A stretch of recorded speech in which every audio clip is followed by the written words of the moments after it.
Ouvrant cette édition par cette nouvelle concernant la diplomatie entre Kinshasa et Bruxelles, la RDC vient de décider l'envoi d'un nouvel ambassadeur en Belgique. Le président de la République place son choix sur l'ancien directeur de son cabinet, M. Beya Sikou, qui remplace ainsi Mova Sakani, devenu secrétaire général du PPRD. Dont la suite de cette désignation, le fauteuil du directeur de cabinet du chef de l'État est confié à M. Némi Mouilania, ancien conseiller juridique au cabinet du président de la République.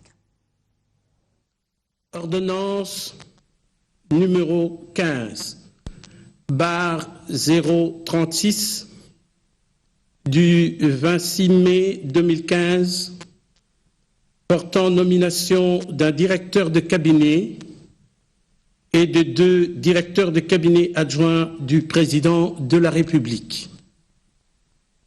Est nommé directeur de cabinet Monsieur Némi Mouilania Wilonja. Est nommé directeur de cabinet adjoint chargé des questions économiques et de la reconstruction, Madame Célestine Hortense Moukalai Kionde.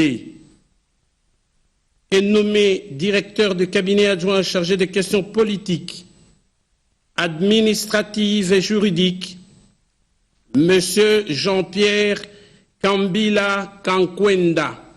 Sont abrogées toutes les dispositions antérieures contraires à la présente ordonnance qui entre en vigueur à la date de sa signature, fait à Kinshasa le 26 mai 2015, Joseph Kabila Kabange. Le Premier ministre Augustin Matata Ponyo est arrivé depuis ce lundi à Abidjan, en Côte d'Ivoire, où il devra prendre part demain aux assemblées annuelles de la Banque africaine de développement BAD et l'Assemblée des parlementaires francophones africains. L'exploitation illégale bénéficie d'un climat d'impunité de part de hors-la-loi.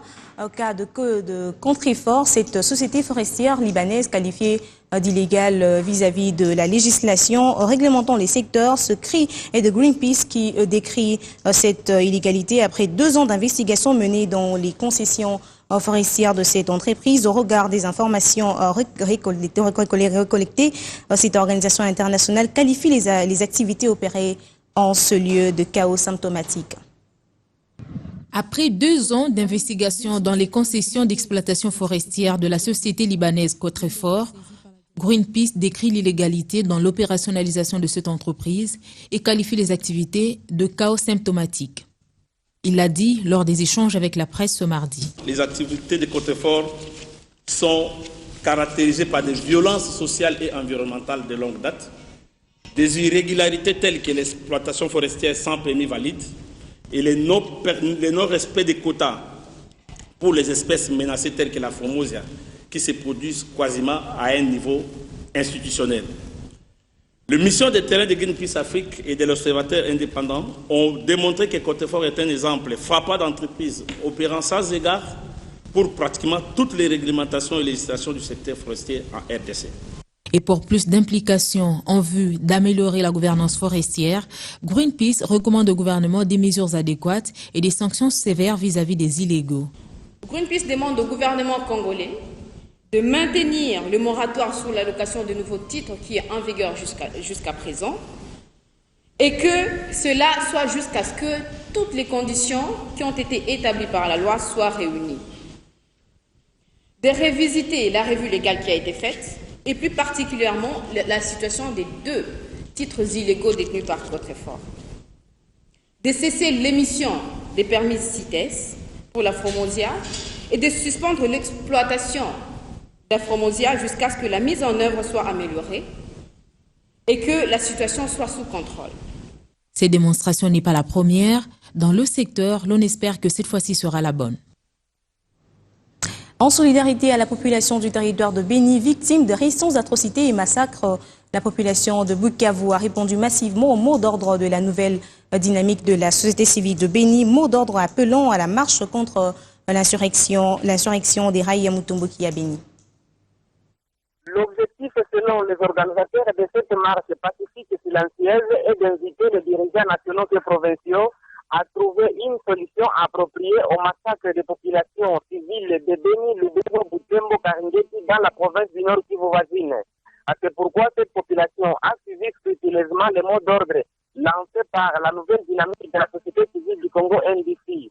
Par ce geste, la nouvelle dynamique de la société civile du Congo cherche à pousser les autorités à trouver une solution durable aux problèmes de l'insécurité dans le territoire de Beni et ses environs.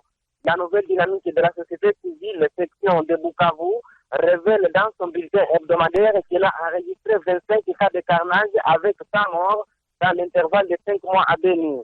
Selon cette structure citoyenne, il proteste contre toute forme d'insécurité qui provient dans le territoire de Beni, Butembo et ses environs, où des pillages et des massacres sont régulièrement commis contre les habitants, y compris les enlèvements perpétrés par des présumés ADF, FDLR et Maïmaï Raya Mutomboki. Les manifestants vêtus tous en noir apportaient des calicots et des banderoles sur lesquelles l'on pouvait lire « Je suis béni, ne tire pas aux civils, stop ADF, non au viol des femmes, non au massacre des civils à Béni ». Enfin, cette marche pacifique et silencieuse est partie de la place Monseigneur Mouziwa et elle a eu comme point de site la cathédrale Notre-Dame de la Paix de Bukavu, où une messe a été célébrée en mémoire de toutes les victimes du massacre de Beni et Lubero. Toujours dans cette partie du pays, fausse alerte à Beni, la population a confondu un camion humanitaire à une cargaison d'armes blanches telles que les machettes qui, selon les accusateurs, auraient servi au massacre de la population. Aux vérifications faites, les véhicules transportaient l'aide aux populations victimes de guerre dans ce coin du pays. Interception dans un véhicule DH et marteau appartenant à l'organisation humanitaire LWF en ville de Beni par les services de sécurité. Ces matériels ont été remis lundi 25 mai entre les mains des responsables de l'ONG LWF à Beni à cette organisation humanitaire après une alerte des populations. Les responsables de l'organisation renseignent qu'ils ne pourront jamais soutenir les ADF comme pensent certains habitants. C'est le maire à l'intérim de Beni, Dr Angel Yorabita Roberocha, qui a procédé à la remise officielle de ce matériel laboratoire devant la presse locale. Selon Angel Yorabita Roberocha, cette situation ne pouvait pas plonger dans une confusion totale les populations dans cette partie du territoire national, étant donné que l'organisation humanitaire LWF était dans ses missions régaliennes. Et pour les coordonnateurs du projet, ces matériels étaient destinés à l'assistance humanitaire multisectorielle aux personnes retournées et déplacées affectées par la malnutrition et l'insertion des victimes des violences sexuelles dans cette partie du Nord Kivu. Marguerite Blanchi, Innocent Ilunga, responsable au sein de l'organisation LWF, a remercié les comités avant sécurité pour leur partialité aux causes enquêtes. Cette autorité, dans une adresse à la presse, a invité les populations de bénéficier des territoires victimes des atrocités des rebelles au Gondi ADF à comprendre que l'organisation humanitaire LWF est d'obédience chrétienne et ne pourra jamais collaborer avec les terroristes de ADF. Rendons-nous au Kassai oriental où un grand coup de poing de la PNC s'annonce dans la ville de Mbujimayi. C'est depuis ce lundi que l'opération Mbujimayi Kim a été lancée dans cette partie du pays pour lutter contre l'insécurité entretenue par des criminels. Face à l'insécurité grandissante que connaît ce dernier jour la ville de Mbujimayi, la police nationale et les forces armées de la RDC ne doivent pas rester les bras croisés. Pour commencer, la PNC, commissariat du Kassai oriental, vient de lancer l'opération Mbujimayi Kimia, une initiative du commissaire provincial David Monsandi, annoncée ce lundi aux troupes garnison de Mbujimayi. Le numéro 1 provincial de la PNC au Kassai oriental entend renforcer la sécurité dans la ville diamantifère, le jour comme la nuit. Question, selon lui, de réduire sensiblement les cas de criminalité en hausse dans cette partie de la province. Les patrouilles mixtes, pédestres et motorisés, PNC et FARDC, devraient être aussi intensifiées, selon en croit le général David Monsandi. Il a formellement interdit la vente et la consommation des chanvres et de l'alcool indigène par des hommes en uniforme bleu. De son côté, lors d'une parade au camp scellé, le commandant de la 21e région militaire a sensibilisé ses compagnons d'armes à jouer leur rôle dans le rétablissement de la sécurité en Mbujimayi. Le général de brigade Emmanuel Lombé a interdit le port d'uniformes militaires et d'armes de guerre en dehors des heures de service. Il a mis en garde tout homme en uniforme qui irait à l'encontre de cette présente mesure. Visiblement, le commandant région ne veut pas qu'un seul militaire de sa juridiction ne soit impliqué dans les cas de criminalité à répétition dans la ville de Mbujimayi. Et puis, dans la vision d'un Congo qui vise l'émergence pour accompagner les petites et moyennes entreprises viables et s'approcher davantage de sa clientèle, la Robank a procédé ce mardi à l'ouverture par le ministre de Petites et Moyennes Entreprises de l'agence dédiée aux PME sur le rond-point Gaba. Du nouveau souffle pour les petites et moyennes entreprises, la Robank vient éliminer l'exclusion du système bancaire classique qui frappait jusque-là les PME. Les garanties exigibles insuffisantes, la mauvaise présentation du business plan et le déficit de management seront désormais traités par la Robank, agence dédiée aux PME. C'est un véritable coup de levier qui va favoriser l'éclosion des PME pour les permettre à contribuer efficacement à la croissance économique et à la création d'une classe moyenne congolaise. Au dire du ministre des PME Pancras Bongo, ceci balise les voies pour l'émergence de la RDC à l'horizon 2030. Aussi, voudrais-je saluer l'initiative de Robank qui a pris l'importante décision d'ouvrir une direction dédiée exclusivement aux PME afin de favoriser l'éclosion de cette catégorie d'entreprises longtemps marginalisées par le système bancaire. Votre approche d'octroi de crédits aux PME change la perception du marché des crédits en RDC. La Robank, qui entend être un acteur proactif de la mise en place de ce cercle vertueux du développement économique au service de la nation congolaise, le dit ici par son DG Thierry Témence. 2 types de crédits, Business One et Full Business. Ce sont des produits de trésorerie et d'investissement qui permettront aux PME de développer leurs activités ici en RDC.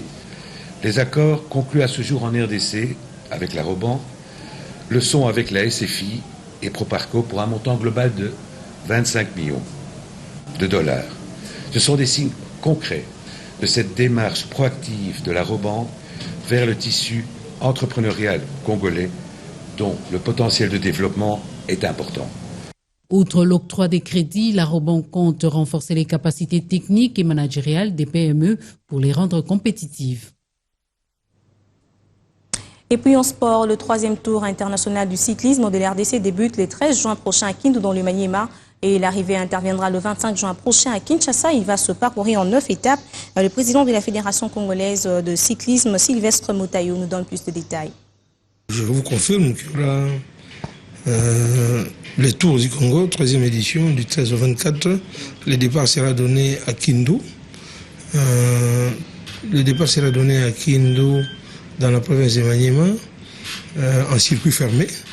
Et il sera suivi de la 2e étape dans le Nord Kivu, plus précisément à Goma, en circuit fermé aussi. Et au Katanga, plus précisément à Likasi, il y aura la 3e étape, le parcours de Katanga et de Likasi à Lubumbashi. Et de Lubumbashi, il y aura aussi un autre circuit fermé. Et s'en suivra un transbordement de Lubumbashi à Kimpese, mais en passant par Kinshasa. Comme innovation, nous avons 2 ajouts.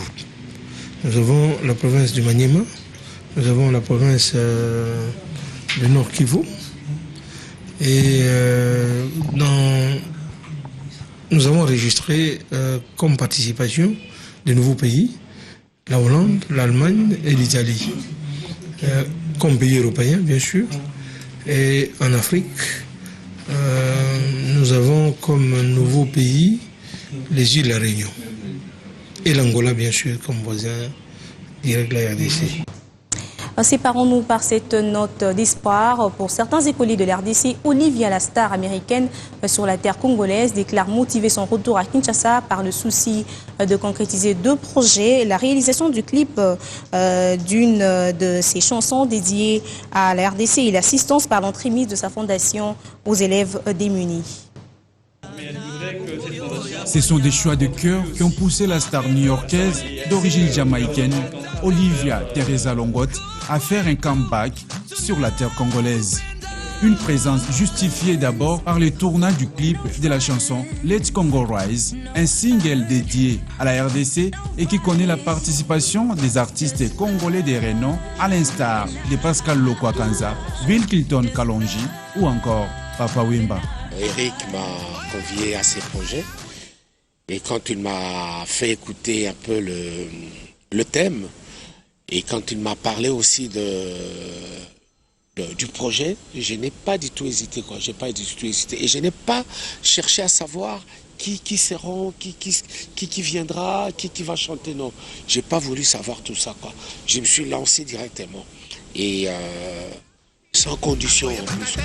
Olivia, séduite par la RDC, tient à tout prix au réveil de ces géants, en s'engageant à supporter pendant 5 ans les frais scolaires de 100 élèves dans 10 écoles choisies de la ville-province de Kinshasa. Elle prend également l'option dans un futur proche de distribuer les fournitures scolaires à 100 000 élèves de la République démocratique du Congo. Elle a dit qu'elle a déjà fait une fondation en Jamaïque et comme elle est déjà venue ici 3-4 fois, elle s'est dit pourquoi pas, parce que les enfants quand elle vient ici ont toujours été accueillants, donc c'est pour ça qu'elle a voulu aussi faire quelque chose pour les enfants. Le gouvernement est en train de faire des choses, mais nous à notre niveau, elle à son niveau aussi, veut contribuer à sa manière, donc c'est pour ça qu'elle le fait. La deuxième chose pour laquelle elle est ici, c'est le projet de la chanson, une chanson positive qui va donner une nouvelle image, une belle image d'un Congo qui prospère, qui change, qui va de mieux en mieux et qui doit aller de mieux en mieux. On a envie de le dire au monde et de faire chanter le monde à cette chanson-là. Yes, I feel at home. Artiste de renommée internationale, Olivia Teresa Longot a pris coutume à fréquenter le monde musical congolais après son featuring réussi avec la star internationale de la musique congolaise, Fally Ipupa.